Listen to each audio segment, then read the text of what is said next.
జై గురుదేవ్. ఓం శ్రీ సాయిరామ్. అనంత ప్రేమ స్వరూపులారా, సందేహ నివారణ కార్యక్రమంలో ఈరోజు మరొక కీలకమైనటువంటి ప్రశ్నకు శాస్త్రయుక్తమైనటువంటి సమాధానాన్ని పొందబోతున్నారు. గతంలో రాధికా మాతాజీ గారు సాకారం ద్వారా నిరాకారానికి వెళ్ళటం సులభం కదా, సాకారంతో నిమిత్తం లేకుండా నేరుగా నిరాకారానికి వెళ్ళటం సాధ్యం కాదు కదా. రమణ మహర్షుల వారు ప్రత్యక్షంగా సాకారాన్ని వదిలేసి నిరాకారానికి వెళ్ళమని అందరికీ సలహా ఇచ్చారు కదా. అసలు నేరుగా నిరాకారానికి వెళ్ళటం సాధ్యమవుతుందా అనే దాని గురించి గతంలో ప్రశ్నించడం జరిగింది. దానికి సంబంధించి వివరణను అందించడం కూడా జరిగింది. అయితే ఈరోజు మరలా మరొక ప్రశ్నను సంధించారు. అదేమిటంటే, మీరు అందించినటువంటి వివరణ చాలా బాగుంది, మనసు అనేది ఎలా ఏర్పడుతుందో దాని గురించి మీరు తెలియజేశారు. అయితే దానికి సంబంధించి మరికొంత వివరణను అందించమని నన్ను అభ్యర్థించడం జరిగింది. దాని గురించి ఈరోజు తెలుసుకుందాం. వాస్తవానికి అసలు మనసు అనేది ఎలా ఏర్పడింది, మనసుకు ఆత్మకు సంబంధం ఏమిటి, ఒక్క మానవ జాతిలోనే మనసు ఉండటానికి మూల కారణం ఏంటి, మానవుడు మాత్రమే భయంకరమైనటువంటి రుగ్మతలకు, ఎవరూ పరిష్కరించలేని సమస్యలకు లోనై మానసికంగా విపరీతంగా ఘర్షణ పడటానికి మూల కారణం ఏంటి, ఇటువంటి అంశాలను గురించి మనం తెలుసుకుందాం. వాస్తవ విషయం ఏంటంటే, విశ్వమంతా శుద్ధ చైతన్యమయం.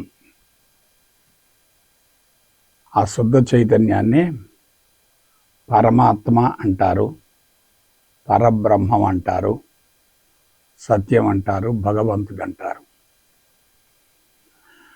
కొంచెం జాగ్రత్తగా విశ్లేషించుకోండి. భగవంతుడు వ్యక్తి కాదు, శక్తి కాదు, వస్తువు కాదు, పదార్థం అంతకన్నా కాదు. సూక్ష్మాతి సూక్ష్మమైనటువంటి శుద్ధ చైతన్యం. అటువంటి శుద్ధ చైతన్యం నుండి కనిపించేటటువంటి ఈ చరాచర జగత్తు మొత్తం ఆవిర్భవించి మరలా తిరిగి దానిలోనికే లయం చెందుతుంది. మనం శుద్ధ చైతన్యాన్ని గురించి తెలుసుకుంటే, సృష్టికర్తన గురించి తెలుసుకుంటే, సృష్టి యావత్తు స్వాధీనమవుతుంది. సృష్టికర్తన గురించి తెలుసుకోకుండా సృష్టిలో ఇరుక్కుపోతే ఏమవుతుంది? సృష్టికర్త యొక్క ఉనికిని మనం గ్రహించలేం కదా. సృష్టికర్త సూక్ష్మంగా ఉంటాడు, సృష్టి స్థూలంగా ఉంటుంది, భౌతిక నేత్రాలకు కనిపిస్తుంది. ఇటువంటి సృష్టికి మూలం మరియు ఆధారం ఏమిటంటే సృష్టికర్త కదా. భారతదేశపు ఆధ్యాత్మికతలో ఉన్నటువంటి ఔన్నత్యం ఏమిటంటే, సృష్టి కన్నా సృష్టికర్త ముఖ్యం అనేటటువంటి భావనతోటి ఋషులు తీవ్రమైనటువంటి అన్వేషణ చేసి సృష్టికర్తను బహిర్గతం గావించడం జరిగింది. ఈ ప్రయత్నం ప్రపంచంలో ఏ దేశంలో కూడా జరగలేదు కదా. అందుకు మూల కారణం ఏమిటి? భారతదేశపు నైసర్గిక స్వరూపం ఇతర దేశాల కంటే భిన్నంగా ఉంది. ప్రపంచం అంతటిలో ఉత్తమ శ్రేణికి చెందినటువంటి ఆర్య సంతతి భారతదేశంలోనే ఉంది. అటువంటి ఆర్యుల యొక్క మేధస్సు నుండి ఈ అద్భుతమైనటువంటి మహోన్నత కళాత్మక జీవన విధానం బహిర్గతమైంది. అసలు విషయం ఏంటంటే, అసలు ఈ మనసు ఎలా ఏర్పడింది, మనసుకు మూలం ఏమిటి, ఆధారం ఏమిటి, దీని గురించి మనం తెలుసుకోవాలి. దానికి వెళ్ళబోయే ముందు విశ్వతత్వాన్ని గురించి మీకు తెలియజేస్తాను.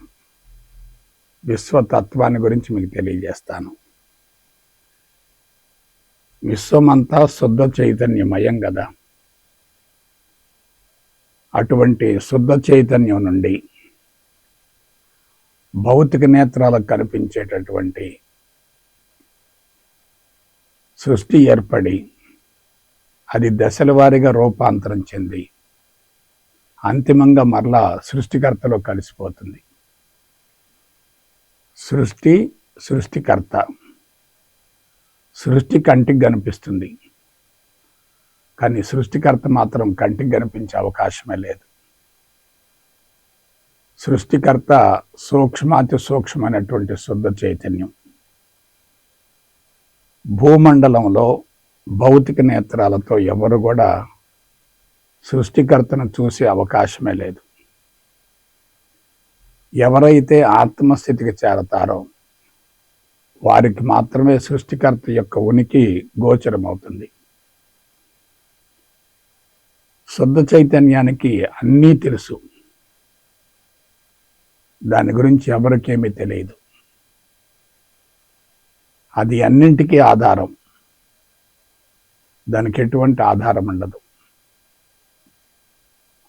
అయితే సృష్టికర్త నుండి సృష్టి ఆవిర్భవించింది అంటున్నారు కదా, అది ఎలా సాధ్యమవుతుంది? ఒకసారి మీరు ఒక కీలకమైనటువంటి విషయాన్ని గురించి అవగాహన గావించుకోండి.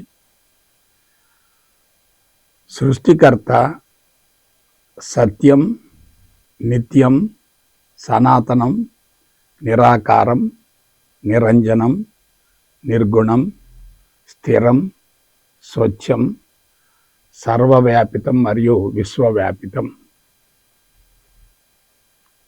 సృష్టికర్తకు ఆకారం లేదు, రూపం లేదు, గుణాలు లేవు. సూక్ష్మమైనటువంటి శుద్ధ చైతన్యమే సృష్టికర్త. సృష్టిని తీసుకోండి. సృష్టిలో నిరంతరం మార్పులు జరుగుతూ ఉంటాయి. ఒక వస్తువు ఏర్పడుతుంది, అది కొంతకాలం కొనసాగుతుంది, తర్వాత మరలా తిరిగి విచ్ఛిన్నమై సృష్టికర్తలో కలిసిపోతుంది. కొంచెం జాగ్రత్తగా విశ్లేషించుకోండి. సృష్టికర్త శాశ్వతం కాదు, సృష్టి కూడా శాశ్వతం కాదు. సృష్టికర్త ద్వారా సృష్టి ఆవిర్భవిస్తుంది అనుకున్నప్పుడు సృష్టికర్త కూడా శాశ్వతం కాదు కదా. సృష్టికర్తను స్వచ్ఛం, స్థిరం, సర్వవ్యాపితం అంటున్నాం, కానీ సృష్టికర్తలో మార్పులు జరగకపోతే సృష్టికి అవకాశం లేదు కదా.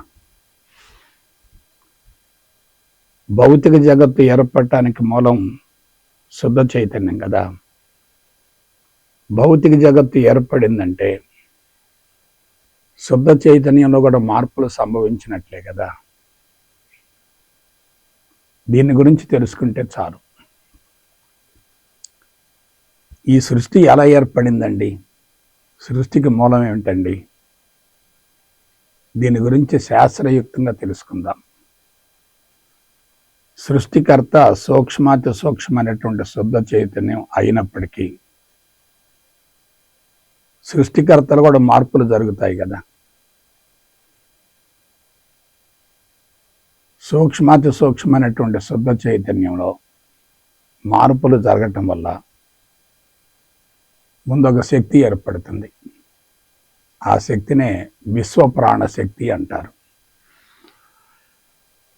సృష్టికర్తల మార్పులు ఎలా జరుగుతాయండి? సృష్టికర్త ఘనీభవనం చెందితే శక్తి ఏర్పడుతుంది.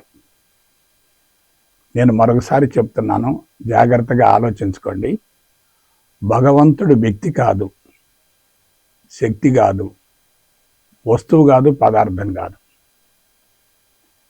భగవంతుడు అనంతమైనటువంటి శుద్ధ చైతన్యం.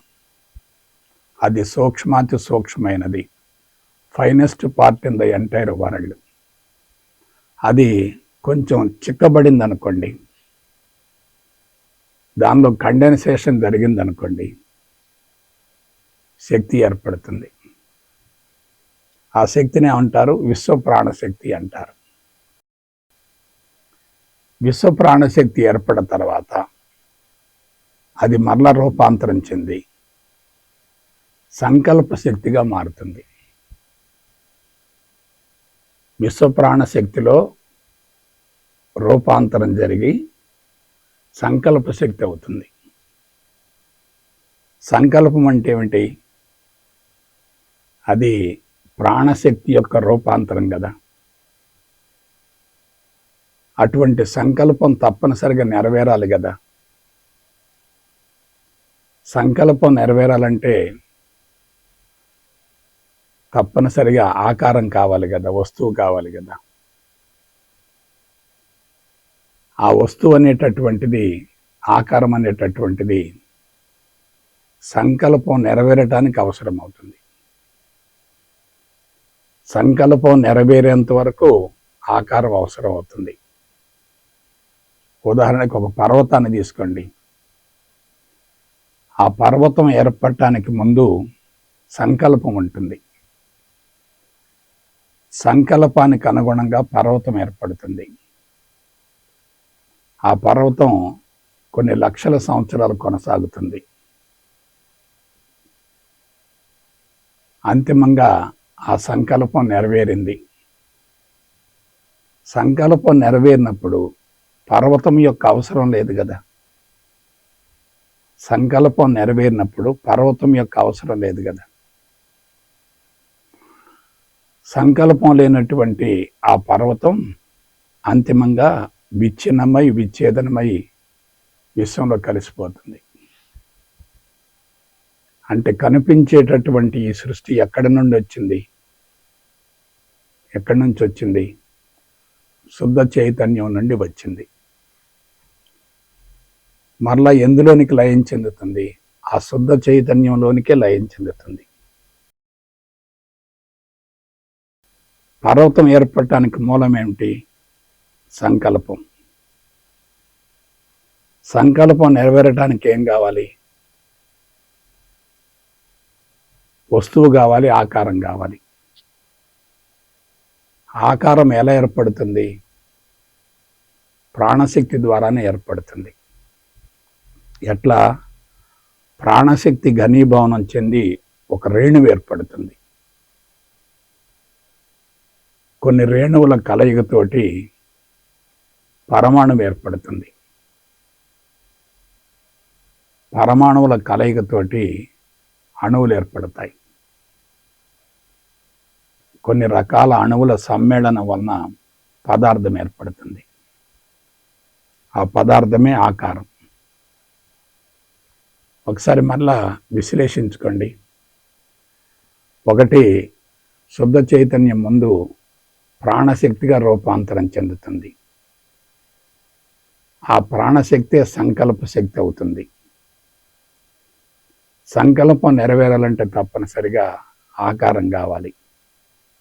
ఆకారం ఏర్పడేది కూడా ప్రాణశక్తి ద్వారానే కదా. ప్రాణశక్తి నుండి రేణువులు వస్తాయి. రేణువుల కలయికతోటి పరమాణువు ఏర్పడుతుంది. పరమాణువుల కలయికతోటి అణువులు ఏర్పడతాయి. అనేక రకాల అణువులు కలిసిపోయి పదార్థం ఏర్పడుతుంది. ఈ సృష్టి మొత్తానికి మూలం ఏంటి? ఆలోచించండి. శుద్ధ చైతన్యమే. శుద్ధ చైతన్యాన్నే పరమాత్మ అంటారు, పరబ్రహ్మం అంటారు, సత్యం అంటారు, భగవంతుడు అంటారు. అంటే విశ్వం మొత్తం ఎవరు వ్యాపించి ఉన్నారు? భగవంతుడే వ్యాపించి ఉన్నాడు. ఆ భగవంతుడే రూపాంతరం చెంది భౌతిక జగత్తుగా కనిపిస్తున్నాడు. కాబట్టి ఎప్పుడైతే భౌతిక జగత్తు పరమాత్మ నుండి ఏర్పడింది అని అనుకుంటామో, భౌతిక జగత్తును పరమాత్మగా భావించగలిగితే దాన్ని మనం ఉన్నతంగా చూస్తాం కదా. ప్రకృతికి మూలం ఏంటి? పరమాత్మ కదా. ప్రకృతిని పరమాత్మగా భావిస్తే ఎలా ఉంటుంది? పదార్థంగా భావిస్తే ఎలా ఉంటుంది? ప్రకృతిని పదార్థంగా భావిస్తున్నాం కాబట్టే దాన్ని మనం మారుస్తున్నాం. అంటే భగవంతుడి యొక్క సృష్టికి మానవుడు ప్రతి సృష్టిని చేస్తున్నాడు. భగవంతుని సృష్టి సవ్య మార్గంలో ఉంటుంది.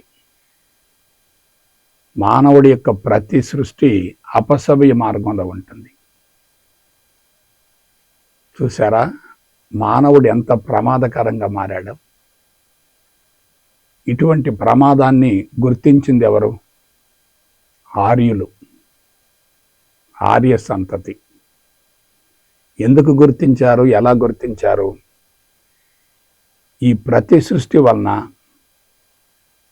అపసవ్య మార్గంలో సృష్టికి అంకురార్పణ గావించడం వల్ల మానవుడు బలహీనపడుతున్నాడు. ఎప్పుడైతే ప్రకృతిని మారుస్తున్నాడో మానవుడు ఏమయ్యాడు? ప్రకృతికి దూరం అయ్యాడు. నేను ప్రకృతి కంటే ఉన్నతం అనే భావంలో ఉన్నాడు. జంతువులు కానీ, వృక్షాలు కానీ, పంచభూతాలు కానీ ఎలా ఉన్నాయి? ప్రకృతిలో ఉన్నాయి, ప్రకృతికి అనుగుణంగా ఉన్నాయి. మరి మానవుడు ఏమయ్యాడు? ప్రకృతికి విరుద్ధంగా జీవిస్తున్నాడు, ప్రకృతిని మారుస్తున్నాడు. నేను ప్రకృతి కంటే ఉన్నతం అనేటటువంటి భావంలో ఉన్నాడు. ఇది మానవుడు చేస్తున్నా, చేయబోతున్న అతి ప్రమాదకరమైనటువంటి తప్పు. దాన్ని సరిదిద్దుకోకపోతే ఏమవుతుంది? భూమండలం యావత్తు చిన్నాభిన్నం అవుతుంది. భూమండలం మొత్తం కూడా, జీవరాశి మొత్తం కూడా కాలుష్యానికి ఆవిరైపోవలసి వస్తుంది. కాబట్టి మనసు అనేది ఎలా ఏర్పడిందంటే, మరొకసారి చెప్తున్నాను, పరమాత్మ, ప్రాణశక్తి, సంకల్పం, రేణువు, పరమాణువు, అణువు, పదార్థం. సీరియల్ చూసుకోండి ఒకసారి. సంకల్పం ముందు ఏర్పడుతుంది, తర్వాత పదార్థం ఏర్పడుతుంది. పదార్థానికి మూలం సంకల్పం, సంకల్పానికి మూలం ప్రాణశక్తి, ఆ ప్రాణశక్తికి మూలం భగవంతుడు, శుద్ధ చైతన్యం. ఇది మామూలు విషయం కాదు, విశ్వరహస్యం, సృష్టి రహస్యం. ఒక విషయం ఆలోచించండి. క్రీస్తుకు పూర్వం 6000 సంవత్సరాల నాడు ప్రపంచమంతా ఆటవికంగా ఉంది కదా, జంతు ప్రవృత్తితో ఉంది కదా. ఆటవికంగా జంతు ప్రవృత్తితో భూమండలం కొనసాగుతున్నప్పుడు, మానవులు కొనసాగుతున్నప్పుడు, ఆటవికంగా జంతు ప్రవృత్తితో మానవుడు కొనసాగుతున్నప్పుడు కొంతమంది మనసులలో, అంతరంగంలో ఇటువంటి ఆలోచనలు వచ్చాయి. మానవుడు ఎక్కడో బలహీనపడుతున్నాడు, తిరోగమన పరిణామంలో ఉన్నాడు, ఆ తిరోగమన పరిణామాన్ని సరిచేయాలి అనేటటువంటి భావనతోటి కొంతమంది అంతరంగం నుండి బహిర్గతమైనటువంటిదే ఈ ఆత్మ విజ్ఞానం.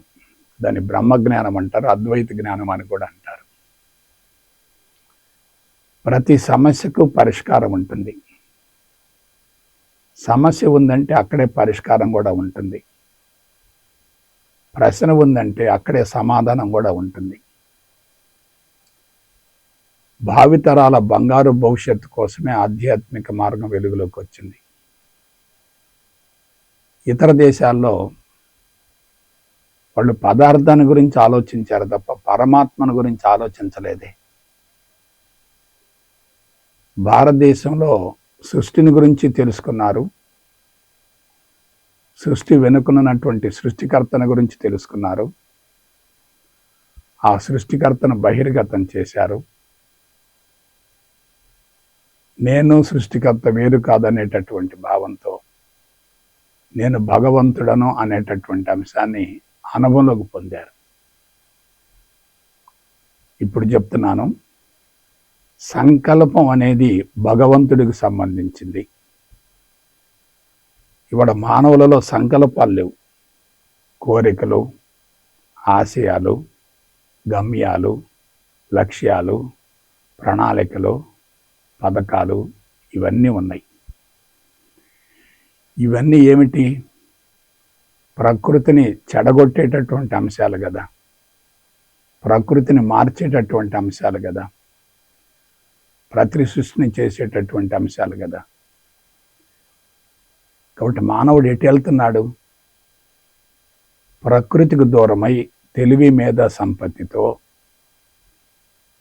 ఆ ప్రకృతిని సర్వనాశనం చేస్తూ దాన్ని అభివృద్ధిగా చూపిస్తూ తనను తాను మోసం చేసుకుంటున్నాడు. దీన్ని ఏమంటారో చెప్పనా? ఆర్టిఫిషియల్ ఇంటెలిజెన్స్ అంటారు. భగవంతుడి ద్వారా ఏర్పడేది మొత్తం కూడా సహజమైనటువంటి మేధస్సుకు సంబంధించింది. ఆధునిక మానవుల ద్వారా జరిగేటటువంటి కార్యక్రమాలు మొత్తం కూడా కృత్రిమైనటువంటి మేధస్సు ద్వారా ఏర్పడుతున్నాయి. ఆ కృత్రిమైనటువంటి మేధస్సు మనిషిని పరలోపు పెడుతుంది, పరుగులు పెట్టిస్తుంది.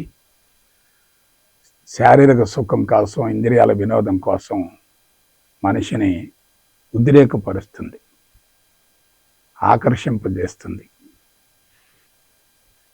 సంకల్పమే మనసు. సంకల్పం అనేది పాజిటివ్, మనసు అనేది నెగటివ్. మానవుడు భగవంతుడికి ఎప్పుడో దూరం అయిపోయాడు. భగవంతుడి నుంచి వేరైతే పరిమితం, దాన్నే జీవభావం అంటారు. జీవభావంతో ఉన్నంత వరకు మనిషి పరిమితంగా ఉంటాడు. అదే జీవుడు కరిగిపోతే అనంతమవుతాడు. ఆ జీవుణ్ణి కరిగించేటటువంటి విధానం బహిర్గతమైనటువంటి పవిత్రమైనటువంటి గడ్డ మన భారతదేశం. ప్రపంచ దేశాల్లో ఎక్కడ ఇటువంటి ప్రయత్నం జరగలేదు. ఒకవేళ జరిగినా విజయవంతం కాలేదు. భారతదేశంలో ఉన్నటువంటి ఆర్య సంతతి మాత్రమే ఈ విషయంపై లోతైనటువంటి పరిశోధన చేసింది, అన్వేషణ చేసింది. వాళ్ళు కనుక్కున్నటువంటి ఒకే ఒక సమాధానం ఏమిటంటే, తెలుసుకున్నటువంటి సమాధానం ఏమిటంటే, నేను ఎవరు? కొంచెం కామన్ సెన్స్గా ఆలోచించండి. శుద్ధ చైతన్యం నుండి మానవుడు ఆవిర్భవించి కొంతకాలం జీవించిన తర్వాత అంతిమంగా శుద్ధ చైతన్యంలోనే కలిసిపోతున్నాడు కదా. శుద్ధ చైతన్యం నుండి ఆవిర్భవించినటువంటి మానవుడు అంతిమంగా శుద్ధ చైతన్యంలో కలిసిపోతున్నప్పుడు మానవుడు కూడా భగవంతుడే కదా, శుద్ధ చైతన్యమే కదా. కాబట్టి దీని గురించి భవిష్యత్తులో మరికొంత శాస్త్రీయపరమైనటువంటి విశ్లేషణ ఉంటుంది. శ్రద్ధగా విశ్లేషించుకొని స్పష్టతను పొందండి, జీవిత పరమార్థం నెరవేర్చుకోండి. జై గురుదేవ్, జై గురుదేవ్, జై గురుదేవ్.